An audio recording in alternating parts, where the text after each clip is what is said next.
भारत के प्रधानमंत्री ने हाल ही में कीनिया में एक बहुत महत्वपूर्ण बायलैटरल विजिट करी है।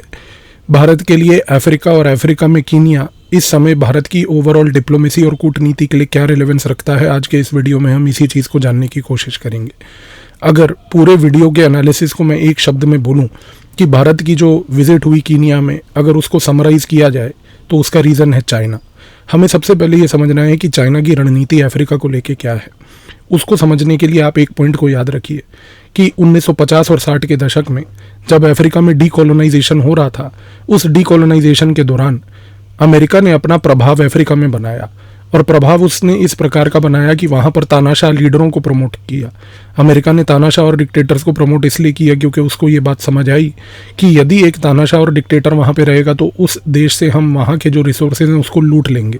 लेकिन जैसे ही 1970 का दशक आया, अमेरिका की खुद की प्रायोरिटीज़ बदली। उसने अफ्रीका को एक प्रकार से डंप कर दिया और डंप करके वो सीधा मिडल ईस्ट पे चला गया। लेकिन इसका सबसे बड़ा खमियाजा ये रहा कि अफ्रीका में किसी भी प्रकार से अग्रेसिव लेवल पर पूरे कॉन्टिनेंट में डेमोक्रेसी प्रमोट नहीं हो पाई। आज भी अफ्रीका में बहुत सारे देश तानाशाह देश हैं। इसके साथ साथ अगर हम कीनिया की बात करें तो कीनिया खास करके एक ऐसा देश है जहाँ पर डेमोक्रेसी है, लेकिन डेमोक्रेसी के यहाँ पर होने के बावजूद भी चीन की रणनीति को अब समझने की कोशिश कीजिए। चीन किसी भी तानाशाह या डेमोक्रेसी को अफ्रीका में जाकर क्या बोलता है, वो कहता है, उसके वहाँ के जितने भी पॉलिटिकल लीडर्स होते हैं उनको ये बोलता है कि आप अपने देश की जनता को प्रॉमिस कीजिए कि हम आपके यहाँ पर आके मोबाइल फ़ोन, सड़क, बिजली, पानी, घर, इन सारी सुविधाओं को आपके नागरिकों को देंगे। और ये सारी जब आप सुविधाओं को नागरिकों को प्रोवाइड करने की बात करेंगे तो जाहिर सी बात है कि नागरिक जो आपके देश के हैं वो आपके साथ जुड़ेंगे। अगर डेमोक्रेसी हुई तो आपको चुनाव जीतने में सरलता होगी, आप अगर इंफ्रास्ट्रक्चर प्रोजेक्ट्स को प्रॉमिस करेंगे। यही चीज़ होती है। चाइना आज की डेट में इन सारे कंट्रीज़ में जाकर इन अफ्रीकन लीडर्स को बोलता है कि आप अपने इलेक्टोरेट यानी कि अपनी जनता के सामने जाकर बड़े बड़े प्रोजेक्ट्स अनाउंस कीजिए। जैसे ही वो पावर में आते हैं, और चाइना के बदौलत वो क्योंकि पावर में आते हैं, तो चाइना उन इंफ्रास्ट्रक्चर प्रोजेक्ट्स को वहाँ पर पहली बात तो फंड करना शुरू कर देता है। अब सबसे बड़ी बात यह है कि क्योंकि एक अफ्रीकन लीडर चाइना की रणनीति को अपनाते हुए प्रॉमिस कुछ ज़्यादा ही प्रोजेक्ट्स कर देता है, तो जाहिर सी बात है कि अब उसको वो फुलफिल भी करने होते हैं। इसको फुलफिल करने के लिए वो अफ्रीकन लीडर एक ट्रैप में फंस जाता है। ट्रैप कैसा कि भाई चाइना ने प्रॉमिस तो कर दिया कि आपके लिए वो इंफ्रास्ट्रक्चर बनाएगा, पर इंफ्रास्ट्रक्चर के लिए पैसा कहाँ से आएगा। तो ये पैसे के लिए अब वो अफ्रीकन देश इवेंचुअली चीन पर निर्भर हो जाता है। चीन वहाँ पर लोन देता रहता है और इतने प्रोजेक्ट्स में अपना हाथ पांव फंसा लेता है कि एक पॉइंट ऐसा आता है कि प्रोजेक्ट्स कंप्लीट नहीं हो पाते, और जब प्रोजेक्ट्स कंप्लीट हो जाते हैं तो उसके बाद जो रिटर्न उस देश को उन प्रोजेक्ट्स का करना होता है चीन को, वो कर नहीं पाता। इस कारण से बहुत सारे अफ्रीकन लीडर्स आज की डेट में एक डेट ट्रैप में फंस चुके हैं। ये डेट ट्रैप आज की डेट में अफ्रीका के अंदर, खास करके कीनिया के अंदर, एक बहुत बड़ा प्रॉब्लम पैदा कर चुका है। और ये चीज़ सिर्फ यही नहीं रुकती। आज की डेट में अगर हम अंतर्राष्ट्रीय स्तर पर देखें तो अंतर्राष्ट्रीय लेवल पर एक चीज़ तय है, बहुत सारे देश आज की डेट में चीन की रणनीति को अफ्रीका में बड़े नेगेटिव नज़रिए से भी देख रहे हैं। उसका सबसे बड़ा कारण ये है कि चीन अफ्रीका में जब प्रोजेक्ट्स को अनाउंस करता है तो वो प्रोजेक्ट्स को अनाउंस करने के टाइम पे बहुत सारे प्रोजेक्ट सिर्फ कागज़ पे अनाउंस करके पैसे को वहाँ पर प्रोवाइड करने की कोशिश करता है, लेकिन ये प्रोजेक्ट सारे के सारे सिर्फ पेपर पे ही रह जाते हैं और कभी भी इम्प्लीमेंट नहीं होते। अब चीन इसके थ्रू क्या करता है, चीन बेसिकली पैसे को उस अफ्रीकन देश में लेके जाता है, क्योंकि वो प्रोजेक्ट सिर्फ पेपर पे रहता है, कभी प्रैक्टिकली इम्प्लीमेंट नहीं होता, तो वो पैसे को वहाँ से लॉन्डर कर लेता है।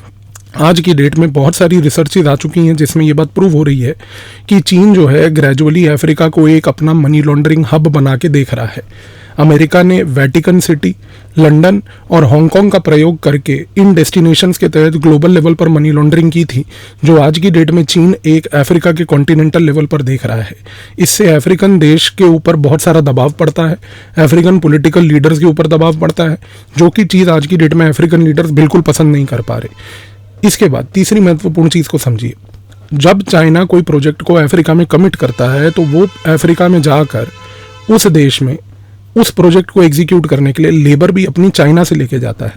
कितनी आश्चर्यजनक बात है, एक अफ्रीका के देश में एक इंफ्रास्ट्रक्चर प्रोजेक्ट बन रहा है, उस देश के लोगों के लिए बन रहा है, लेकिन उस देश के लोगों के लिए उसी इंफ्रास्ट्रक्चर प्रोजेक्ट को बनाने के लिए कोई रोजगार के माध्यम नहीं है।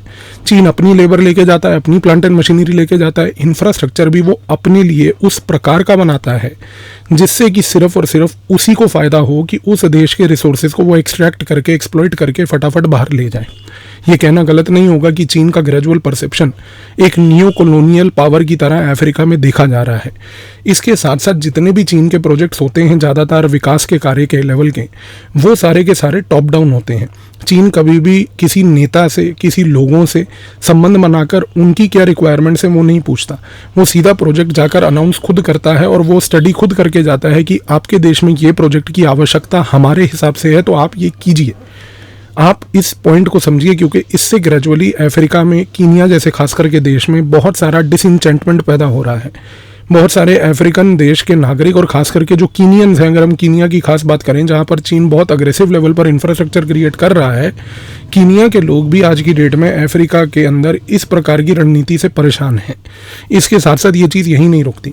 चीन क्या करता है कि वो टेलीकॉम अपनी सेवाओं को वहाँ पर प्रदान कर रहा है। इस समय चीन का सबसे बड़ा उद्देश्य क्या है कि जो चीनी कंपनी है हुआवाई, जिसने 5G टेक्नोलॉजी में मास्टरी कर रखी है, वो अफ्रीका को एक 5G टेक्नोलॉजी का टेस्टिंग ग्राउंड बना चुका है। क्योंकि एशिया के कई देश आज की डेट में चीन की इस टेक्नोलॉजी को आने नहीं देते। फॉर एग्जांपल भारत ने बहुत सारी आज की डेट में पाबंदियां लगा रखी हैं चीन की हुआवाई को लेके। अमेरिका ने हुआवाई को लेके बहुत सारी पाबंदियां लगा रखी हैं। ट्रंप के आने के बाद ये प्रोबेबिलिटी कि हुआवाई को किसी भी प्रकार का अमेरिका में एक्सेस मिले, ये तो अब ना के बराबर हो गया। तो चीन के लिए हुआवाई को टेस्ट करने के लिए आज की डेट में अगर सबसे बड़ी कोई टेरिटरी है तो वो है केवल और केवल अफ्रीका। और कीनिया के अंदर हुआवाई आज की डेट में एक बहुत बड़ा टेलीकॉम सर्विस प्रोवाइडर बन चुका है।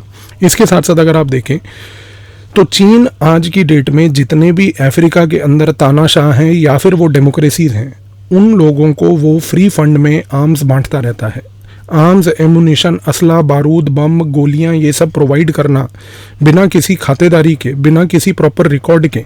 इससे चीन का अंतर्राष्ट्रीय स्तर पर इमेज खराब ये हो रहा है कि चीन यहाँ पर इतने आर्म्स को क्या इसलिए तो नहीं दे रहा कि वो अफ्रीका को एक नया टेस्टिंग ग्राउंड बनाना चाहता है, जैसे अमेरिका ने अफगानिस्तान और इराक को वो हिस्टोरिकली बनाया था। क्या अफ्रीका में आने वाले समय में एक तानाशाह को दूसरे से लड़वाने का काम और उसको वहाँ पर वेपनरी देने का काम, क्या ये चीज़ अब चीन अफ्रीका में तो नहीं करना चाह रहा? ये पैटर्न चीन का पाकिस्तान को वेपन देना और पाकिस्तान के दौरान वो वेपन भारत के कश्मीर में प्रयोग होना, ये चीज़ तो आज की डेट में हमें देखने को वैसे भी मिल रही है। क्योंकि ये पैटर्न भारत के केस में यूज़ हो रहा है कि चीनी वेपन पाकिस्तान के द्वारा तंजीमों के तहत कश्मीर में प्रयोग किए जा रहे हैं। अफ्रीका में भी यही रणनीति दिख रही है। इसके साथ साथ सबसे बड़ी बात यह है कि चीन, अगर आप देखें तो आज की डेट में जितने भी अफ्रीकन देश हैं जो कि एक समय पर कॉलोनाइज हुए थे, उनको बार बार प्रोवोक करके ये बात बोल रहा है कि आप अपने उन देशों से जिन्होंने आपको कॉलोनाइज किया था उनसे पैसे मांगिए। उनको बोलिए कि आपने हमें कॉलोनाइज किया, आपने हमारी इकोनॉमी बर्बाद करी, इस कॉलोनी को बर्बाद करने से, इस कंट्री को बर्बाद करने से आप हमें पैसा दीजिए। और आज की डेट में इसके कारण अफ्रीका के कई देश प्रोवोक होकर यूरोप के कई देशों के साथ इस पैसे को मांग रहे हैं। इससे मांगने की समस्या क्या हुई? समस्या ये हुई कि इसके कारण अफ्रीका के देशों का यूरोप के देशों से संबंध खराब हो रहा है। और यूरोप के देशों का संबंध यदि अफ्रीका से खराब होगा तो यूरोप का प्रभाव अमेरिका पे पड़ेगा और अमेरिका के रिश्ते भी उसी प्रकार से अफ्रीका में खराब होंगे, क्योंकि अमेरिका भी नहीं चाहेगा कि उसके जो पार्टनर यूरोप के देश हैं उनके ऊपर किसी प्रकार का दबाव आए। तो इस कॉन्टेक्स्ट में चीन की ये रणनीति के तहत वो यूरोप को दूर, अमेरिका को दूर रख के पूरे के पूरे अफ्रीका को बेसिकली अपने ही कंट्रोल में लाना चाहता है। अब ये पूरी चीन की रणनीति को अनटेंगल करने के लिए, इस पूरी की पूरी चीन की रणनीति को अंडरकट करने के लिए यहाँ पर भारत एक क्रेडिबल इनपुट प्लेयर नया बन चुका है। अब आप इस पूरे बैकग्राउंड के नज़रिए में हमारे प्रधानमंत्री की जो हाल ही में विजिट हुई कीनिया में, उसको समझने की कोशिश कीजिए। भारत के प्रधानमंत्री ने अफ्रीका को लेके, खास करके कीनिया को लेके, हमने क्या बोला? हमने कहा कि हम आपके यहाँ पर ह्यूमन रिसोर्स डेवलपमेंट के लिए आएंगे, हम आपके यहाँ पर स्किल डेवलपमेंट के लिए आएंगे और सबसे बड़ी बात, हम आपके यहाँ पर लोगों को एजुकेशन और हेल्थ फैसिलिटी देंगे। ये प्रोजेक्ट्स महत्वपूर्ण क्यों हैं? ये इसलिए हैं क्योंकि ये सारे के सारे प्रोजेक्ट जो आज की डेट में भारत अफ्रीका में और कीनिया जैसे देशों में कर रहा है, ये प्रोजेक्ट्स सारे के सारे, पहली बात तो अफ्रीकन नीड्स के बेसिस में हैं। आज की डेट में भारत की जो रणनीति है वो बड़ी सिंपल और स्पष्ट है। भारत ग्रास रूट लेवल पर जाके भारत के जितने भी एम्बेसडर्स हैं, जो हमारे राजदूत आज की डेट में अफ्रीकन देशों में हैं, वो जाकर सीधे के सीधे अफ्रीकन लोगों से संपर्क साधते हैं। उनसे संपर्क साधने के बाद उनकी क्या रिक्वायरमेंट्स हैं डेवलपमेंट के लेवल पर, विकास के लेवल पर, वो जांचते पड़तालते हैं और एक रिपोर्ट तैयार करके भारत की मिनिस्ट्री ऑफ एक्सटर्नल अफेयर को देते हैं। और मिनिस्ट्री ऑफ एक्सटर्नल अफेयर उस रिपोर्ट को एनालाइज करके फिर ये निर्णय लेती है कि इस देश में भारत की तरफ से क्या विकास कार्य के प्रोजेक्ट किए जाएंगे। सबसे बड़ा खेल को समझिए कि अगर कीनिया जैसे देश में, जहां पर चीन अपना इंफ्रास्ट्रक्चर पे दबदबा बना रहा है और उस इंफ्रास्ट्रक्चर से क्योंकि कीनिया के लोगों को किसी प्रकार का कोई फायदा नहीं हो रहा है, तो ये भारत के लिए एक बड़ा पॉजिटिव पॉइंट है, क्योंकि भारत इस केस में कीनिया के लोगों से संपर्क साध के कीनिया के लोगों की क्या रिक्वायरमेंट है उस चीज को पहले समझ रहा है और उन प्रोजेक्ट्स को बेसिकली एग्जीक्यूट कर रहा है। तीसरी सबसे बड़ी चीज, जब भारत आज की डेट में कीनिया के नागरिकों से सीधा संपर्क साधता है तो भारत एक प्रकार से अफ्रीका के कई देशों में including Kenya grass root democracy को प्रमोट करता है। ग्रास रूट डेमोक्रेसी को प्रमोट करते करते इन देशों में सिविल सोसाइटी बनती है। सिविल सोसाइटी की जो ऑर्गेनाइजेशन हैं, एनजीओज हैं, जब इनका बनना वहाँ पर शुरू होता है, क्योंकि जब आप नागरिकों से, सिटीजन से डायरेक्ट संपर्क साधते हैं तो आप सड़क पे जाकर एक एक नागरिक का तो इंटरव्यू नहीं करेंगे। जाहिर सी बात है कि आप कुछ संस्थाएं क्रिएट करेंगे और उन संस्थाओं के थ्रू, जिनको सिविल सोसाइटी बोला जाता है, उसके थ्रू सिटीजन्स को रीच आउट करेंगे, नागरिकों को रीच आउट करेंगे। और यहाँ पर भारत की रिसर्च एंड एनालिसिस विंग एक बहुत महत्वपूर्ण रोल प्ले कर रही है। भारत की RNAW आज की डेट में इन अफ्रीका के देशों में, कीनिया जैसे देश में, बाकी अन्य अफ्रीका के देशों में इन सिविल सोसाइटीज़ को प्रमोट कर रही है। अब जब हम इन सिविल सोसाइटीज़ को प्रमोट करते हैं, इससे सबसे बड़ा फ़ायदा क्या होता है कि हमें सिर्फ ये नहीं पता चलता कि भाई उन अफ्रीकन देशों को विकास कार्य के कौन से प्रोजेक्ट्स की आवश्यकता है, हमें साथ में ये भी पता चलता है कि जो चीन के प्रोजेक्ट्स हैं उन प्रोजेक्ट्स के तहत किस प्रकार का रिजेंटमेंट और परेशानियां लोगों को उठानी पड़ रही हैं। और आज की डेट में भारत की रॉ इस केस में एक बहुत पॉजिटिव रोल ये भी प्ले कर रही है कि चीन के उन प्रोजेक्ट्स जिसके कारण उस देश के लोगों को दिक्कतें आती हैं या कोई समस्या आती है, तो हम लोगों को मोबिलाइज करके चीन के उन प्रोजेक्ट्स के खिलाफ प्रोटेस्ट भी करवा सकते हैं और ये प्रोटेस्ट होते भी हैं। तो ये जो grass root democracy, civil society का रोल जो भारत की रॉ ने प्ले किया, इसके तहत कीनिया के अंदर एक ऐसा नरेटिव अब ग्रेजुअली पैदा होना शुरू हो गया है कि चीनी प्रोजेक्ट्स का कीनिया के अंदर ऑपोजिशन धीरे धीरे बढ़ रहा है। और यहाँ पर भारत के लिए एक स्पेस क्रिएट हो रही है, क्योंकि जैसे जैसे चीनी ऑपोजिशन बढ़ेगी, जैसे जैसे कीनिया के लोग चीनी सरकार के ऊपर एक दबाव डलवाने की कोशिश करेंगे अपने प्रतिनिधियों के तहत, उतनी ही स्पेस वो भारत वहाँ पर ऑक्यूपाई करेगा।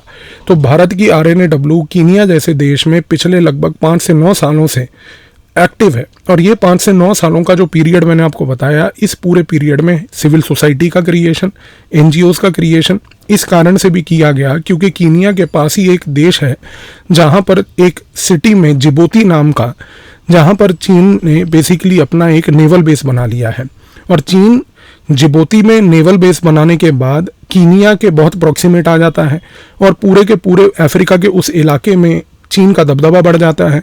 अब अगर चीन के खिलाफ मान लीजिए प्रोटेस्ट पोटेंशियल उस इलाके में बढ़ेगा, उसके इंफ्रास्ट्रक्चर प्रोजेक्ट के ऊपर दबाव पड़ेगा, तो जाहिर सी बात है कि भारत के लिए एक बहुत बड़ी स्पेस वहाँ पर आएगी।